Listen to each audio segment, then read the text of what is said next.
अतीत्य बाल्यं जगतां पते त्वम् उपेत्य पौगण्डवयो मनोज्ञम् उपेक्ष्य वत्सावनमुत्सवेन प्रावर्तथा कोकणपालनायाम् उपक्रमस्यानुगुणैव सेयं मरुत्पुराधीश तव प्रवृत्तिः गोत्रपरित्राणकृते वतिर्नः तदेव देवारभथास्तदा यत् कदापि रामेण समं वनान्ते वनश्रियं वीक्ष्य चरन् सुखेन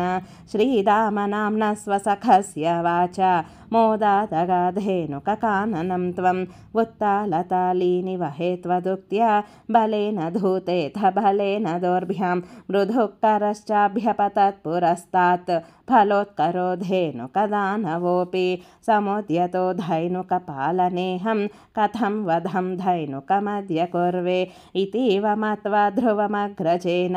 सुरौघयोद्धारमजीघनस्त्वं तदीयभृत्यानपि जम्बुकत्वेनोपागतानग्रजसंयुतस्त्वं जम्बूफलानीव तदा निरास्थः तालेषु खेलन् भगवन्निरास्थः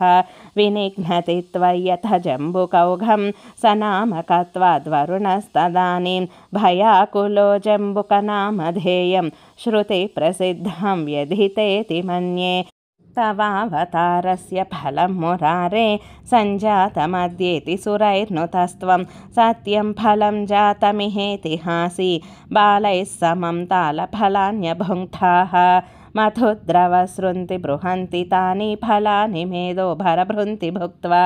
तृप्तैश्च तृप्तैर्भवनं फलौघं वहद्भिरागः खलु बालकैस्त्वं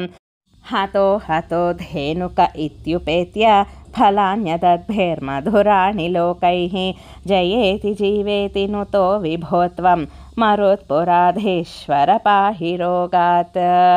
श्रीकृष्णाय परब्रह्मणे नमः। नारायण अखिलगुरो भगवन्नमस्ते।